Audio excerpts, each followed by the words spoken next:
آج ہم ایک بہت ہی گہرے سوال پر غور کرنے والے ہیں، وہ یہ کہ جب ہم سے کوئی غلطی ہو جاتی ہے تو ہم اس کے بعد کیا کرتے ہیں، کیونکہ اصل کہانی تو غلطی کے بعد ہی شروع ہوتی ہے، اور یہی وہ انتخاب ہے جو ہماری منزل کا تعین کرتا ہے۔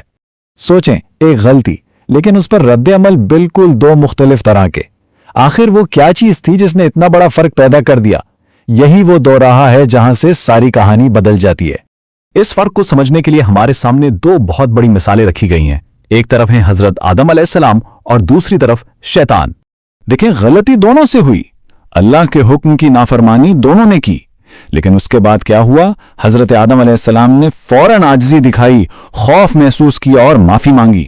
دوسری طرف شیطان نے تکبر کیا، سرکشی دکھائی اور بہانے بنائے۔ بس اسی ایک لمحے کے فیصلے نے ایک کو عزت بخشی اور دوسرے کو ہمیشہ کے لیے دھتکار دیا۔ اور حضرت آدم علیہ السلام نے جو دعا مانگی وہ کتنی خوبصورت ہے، اے ہمارے رب، ہم نے اپنی جانوں پر ظلم کیا۔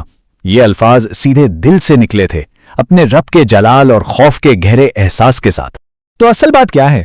اصل بات یہ ہے کہ غلطی کے بعد آپ کون سا راستہ چنتے ہیں، اور اس انتخاب کے پیچھے جو سب سے اہم چیز ہے وہ ہے ایک خاص قسم کا خوف۔ لیکن ٹھہریے، یہ وہ ڈر نہیں ہے جو ہمیں دہشت زدہ کر دے، نہیں، یہ اس سے بہت گہری، بہت مختلف چیز ہے۔ یہ اللہ کی عظمت کا احساس ہے، یہ اس بات کا شعور ہے کہ وہ کتنا بڑا ہے، کتنا طاقتور ہے، اور جب یہ احساس دل میں بیٹھ جاتا ہے نا، تو یہ انسان کو گناہوں سے روکتا ہے، اسے قید نہیں کرتا بلکہ آزاد کرتا ہے۔ اس خوف کی طاقت کو سمجھنے کے لیے ایک بہت ہی زبردست کہانی سنائی جاتی ہے، ایک ایسے شخص کی جس نے اپنی پوری زندگی گناہوں میں گزار دی۔ جب اس کی موت کا وقت قریب آیا تو اسے اللہ کے سامنے پیش ہونے کا خوف اتنا زیادہ تھا کہ اس نے اپنے بیٹوں کو ایک عجیب وصیت کی۔ اس نے کہا، جب میں مر جاؤں تو مجھے جلا دینا اور میری راکھ کو ہوا میں بکھیر دینا۔ وہ بیچارہ سمجھ رہا تھا کہ شاید اس طرح اللہ اسے دوبارہ اکٹھا نہیں کر پائے گا اور وہ حساب سے بچ جائے گا، لیکن اللہ نے اسے فوراً دوبارہ جوڑ دیا۔ اور پھر اللہ نے اس سے پوچھا، تم نے ایسا کیوں کیا؟ اب اس شخص کا جواب سننے والا ہے۔ اس نے کہا، میرے رب، میں نے یہ صرف اور صرف تیرے خوف سے کیا۔ یعنی اس کا عمل چاہے کتنا ہی عجیب کیوں نہ ہو، اس کی جڑ میں اللہ کا خوف تھا، اور اس ایک سچے خالص خوف کے بدلے میں اللہ نے نہ صرف اس کی زندگی بھر کے گناہ معاف کر دیے بلکہ اسے 2 جنتوں کا انعام دیا۔ سبحان اللہ۔ اچھا، یہ تو تھا اللہ کا خوف۔ اب دیکھتے ہیں کہ اس کی عملی شکل کیسی ہوتی ہے، کیونکہ کسی کے کردار کی اصل پہچان تو تنہائی میں ہوتی ہے نا، جب کوئی دیکھنے والا نہ ہو۔ اس کے لیے حضرت یوسف علیہ السلام کی کہانی سے بہتر مثال کیا ہو سکتی ہے؟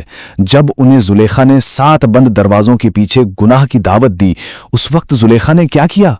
اس نے اپنے بت پر کپڑا ڈال دیا کہ میرا معبود مجھے نہ دیکھے۔ حضرت یوسف علیہ السلام نے فرمایا، تم پتھر کے بت سے شرما رہی ہو، لیکن میرا رب تو مجھے دیکھ رہا ہے۔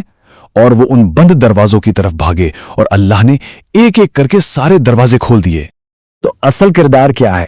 اصل کردار وہ ہے جو انسان تنہائی میں دکھاتا ہے، جب دنیا کی کوئی آنکھ اسے نہیں دیکھ رہی ہوتی، مگر اسے یہ یقین ہوتا ہے کہ اس کا رب اسے دیکھ رہا ہے۔ لیکن کیا ہو اگر انسان سے تنہائی میں بھی غلطی ہو جائے؟ کیا سارے راستے بند ہو جاتے ہیں؟ نہیں، بالکل نہیں۔ یہ بیان ہمیں بتاتا ہے کہ اللہ کی رحمت کا دروازہ ہمیشہ کھلا ہے۔ ایک بہت دلچسپ بات بتائی گئی ہے، جب شیطان نے انسان کو گمراہ کرنے کی اجازت مانگی تو اس نے کہا، میں سامنے، پیچھے، دائیں اور بائیں چاروں طرف سے حملہ کروں گا۔